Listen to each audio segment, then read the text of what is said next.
یہ بھائی نے کتنا اچھا سوال کیا، اللہ اس کو جزائے خیر عطا فرمائے۔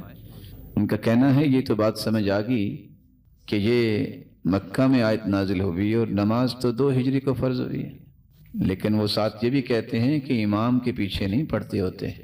تو میں وہ روایت یاد کروانا چاہوں گا، صحابہ صبح کی نماز پڑھ رہے تھے۔ کون سی نماز؟ فجر کی نماز۔ اور نماز پڑھانے والے کون تھے؟ رسول اللہ صلی اللہ علیہ وسلم۔ تو آپ نے سلام پھر کے پوچھا کہ آپ لوگ کیا پڑھ رہے تھے؟ صحابہ نے کہا قرآن۔ آپ نے فرمایا لا تقرؤوا الا بام القرآن، سوائے سورۃ الفاتحہ کے کچھ نہ پڑھا کرو۔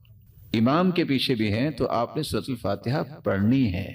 اس دھوکے میں مت جائیے کہ اب امام ہے اور وہ کیا کہا جاتا ہے، امام ہے نا تو اس نے پڑھ لی ہے، تو امام نے تو رکوع بھی کیا ہوتا ہے، سجدہ بھی، تو پھر ہمیں تو چیئر پہ بیٹھ جانا چاہیے، وہ کام تو کر ہی لے گا نا، آخر رکھے کس لیے ہے؟